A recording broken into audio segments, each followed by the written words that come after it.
The scholar maths route या YouTube चॅनलमध्ये आपले सहर्ष स्वागत आहे.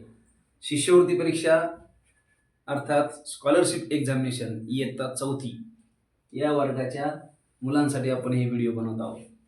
7वीच्या विद्यार्थ्यांना पण सूचना आहे, तुम्ही व्हिडिओ पाहत राहा. 7वीच्या विद्यार्थ्यांसाठी सुद्धा आपण शिष्यवृत्तीचे व्हिडिओ बनवणार आहोत. चला तर आपण एका महत्त्वाच्या घटकावर आहोत. त्या घटकाचं नाव आहे संख्यांचे विभाजक म्हणजेच अवयव, विभाज्य व विभाज्यतेच्या कसोट्या. घटक थोडा डेंजर आहे, मुलांना बराच या घटकासाठी थोडा वेळ लागू शकतो समजण्यासाठी, पण हा घटक जर काही एकदा समजला की गणितातलं सगळं जादू त्याला समजली.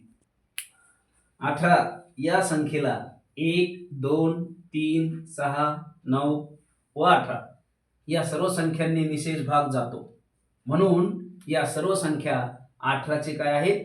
विभाजक आहे. निशेष भाग जातो म्हणून विभाजक. म्हणजेच 18 या संख्येला 6 विभाजक आहेत. एकूण किती विभाजक आहेत? एकूण 6 टोटल 1 2 3 4 5 6. म्हणजे 18 ला एकूण 6 विभाजक आहेत. त्यापैकी 2 व 3 बघा, त्यापैकी 2 व 3 हे विभाजक जर आपण पाहिलं तर ह्या मूळ संख्या आहेत. मूळ प्राईम नंबर्स म्हणजे ज्या संख्यांना फक्त 1 आणि त्या संख्या म्हणजे 30 संख्या अशा दोनच विभाजक असतात. अशा ह्या 2 आहेत, 2 आणि 3 ना. तर ह्या मूळ संख्या आहेत, प्राईम नंबर्स आहेत. त्यामुळे त्या 18चे कोणते अवयव आहेत? मूळ अवयव. मूळ अवयव काढा असा मुलांना प्रश्न येतो कधी कधी. मूळ अवयव काढा है ना. Find the prime factors of the number. काय? Find the prime factors of the number. तसं 18चे मूळ अवयव कोणते? ते 2 आणि 3. मूळ अवयव म्हणजे सगळे संख्या मूळ आल्या पाहिजे है ना. याच्यातून आपल्याला करता येते तसं सगळ्या संख्या मूळ. आता ह्या 6ला जर आपण 2 गुणिले 3 केलं की मूळ, ह्या 9ला आपण 3 गुणिले 2 केलं की मूळ है ना. ह्या 18ला पण आपण तसं मूळ अवयवाच्या रूपात लिहू शकतो. प्रत्येक संख्या मूळ अवयवाच्या तिच्या मूळ अवयवांच्या गुणाकाराच्या रूपात लिहिता येते. हा एक मॅथमॅटिशियन मानलेला सिद्धांत आहे. मला वाटतं युक्लिड वगैरे त्यांचं नाव आहे. तर बघा 18चे मूळ अवयव आहेत त्या 2 आणि 3. म्हणजे 18 2 असे मूळ अवयव आहेत. म्हणून 18च्या मूळ अवयवांची संख्या किती आहे? 2 आहे.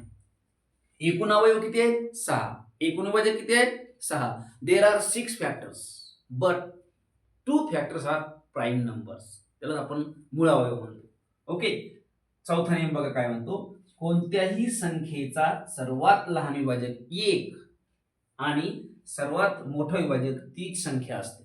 बघा कोणतीही संख्या घ्या, तिला किती विभाजक असतो? सर्वात लहान विभाजक काय असतो? 1 आणि सर्वात मोठा विभाजक काय असतो? तीच संख्या. 18चं उदाहरण घ्या, 19चं घ्या, 20चं घ्या. ईच आणि एव्हरी नंबर कोणतीही संख्या बघा, त्याचा लहान विभाजक हा 1 असतो आणि मोठा विभाजक तीच संख्या असते. असे आपल्या आता या घटकावरचे नियम पाहणं सुरू आहेत. या घटकावरचे सगळे नियम पाहणं झाल्यानंतर आपण नमुना उदाहरणे पण पाहणार आहोत. त्यामुळे व्हिडिओला लाईक करा, शेअर करा आणि चॅनलला सबस्क्राईब करा आणि बेल आयकॉनचं बटन दाबायला विसरू नका, जेणेकरून आमच्या व्हिडिओची लिंक आपल्यापर्यंत येईल. भेटूया पुढील व्हिडिओमध्ये. तोपर्यंत नमस्कार.